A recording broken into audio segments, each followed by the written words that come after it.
गाजीपुर से जरूरत हो इतना रुको, गाजीपुर से गाजियाबाद तक चुनाव में इल्लहर ये गाना कर रहे अब्दुल आइनी।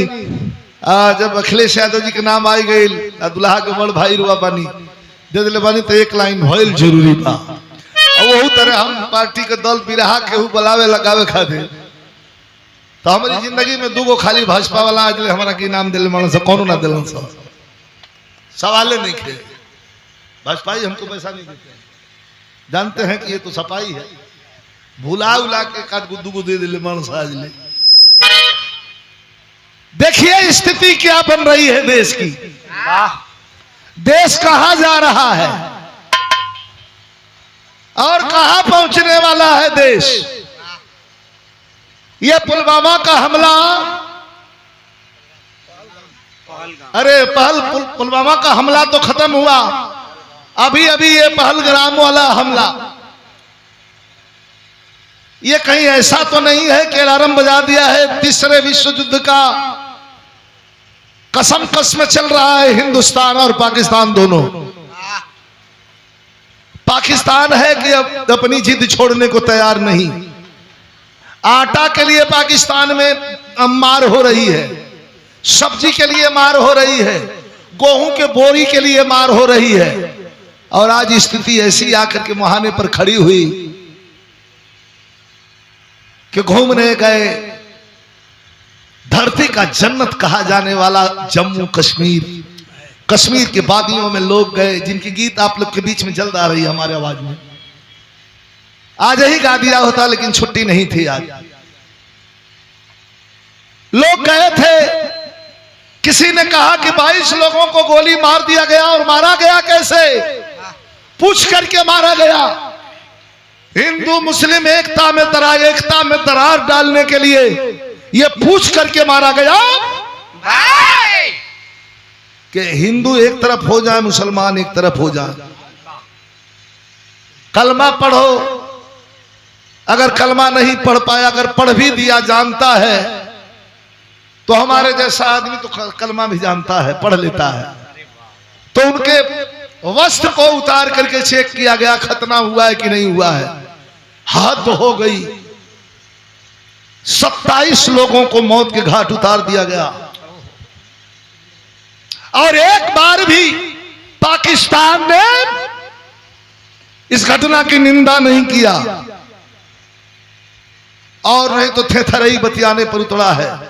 और हिंदुस्तान का बूढ़ा बच्चा, नौजवान, मुसलमान, हिंदू, हर लोगों की आवाज ये कही उठ रही है कि इस बार सबक सिखाना पड़ेगा। तो पहला जंग तो यहीं छिड़ गया। समझौता जो हुआ था, 3 नदियों का जल जो हिंदुस्तान को देखता था और 3 नदियों का जल जो पाकिस्तान को देखता था, हिंदुस्तान से होती हुई जाती है, रावी, चनाव, झेलम, नदियों का पानी को रोक दिया गया।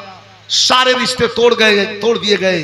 बाघा बॉर्डर सील कर दिया गया, अटारी स्टेशन वाला बंद कर दिया गया, ट्रेनें बंद, सब कुछ बंद है, हुक्का पानी भी बंद हो गया है। अब तैयार है हिंदुस्तान। देखिए जंग होती है या भगवान भरोसे है जंग छूट जाती है, लेकिन एक बार इनको सबक सिखाना पड़ेगा। बच्चा चाहता है, बूढ़ा बच्चा, नौजवान चाहता है कि इस पाकिस्तान को उसके औकात में लाने के लिए एक बार अपनी ब्रह्मोस मिसाइल को दागना ही पड़ेगा।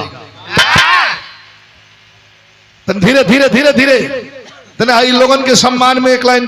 प्रश्न ये हो कि हिंदुस्तान से मरने वालों की लाइन लगी थी। देश को आजाद करवाने के लिए नौजवान चल पड़े थे, हाथ में तिरंगा झंडा लेकर, 18 साल, 20 साल, 22 साल के नौजवान। लेकिन अब तो सब देशभक्त हो। कुछ लोग ई सेना बनाओ थे, कुछ लोग ऊ सेना बनाओ थे,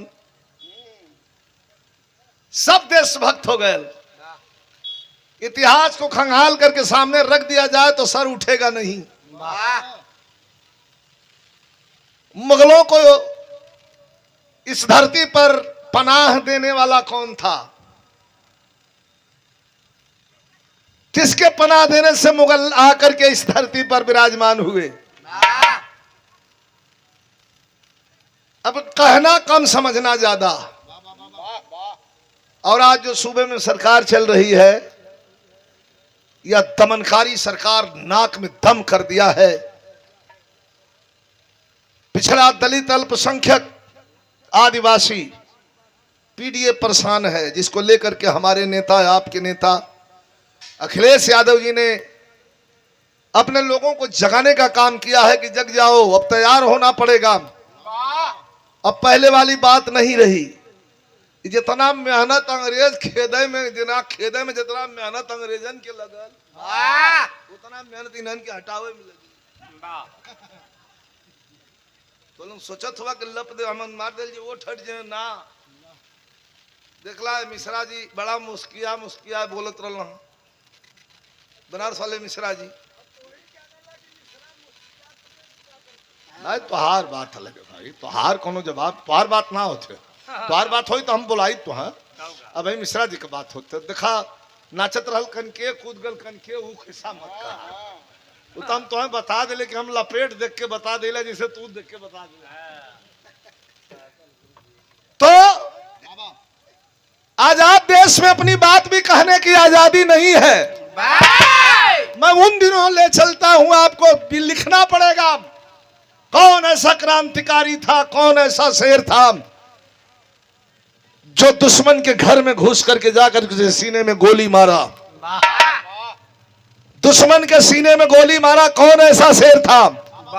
तो आपको लिखना पड़ेगा सरदार उधम सिंह, दूसरे का नाम नहीं लिखना पड़ेगा। जवानों की बागियों की बगावत रंग लाई, अंग्रेज धीरे धीरे धीरे धीरे करके और देश को छोड़ दिए।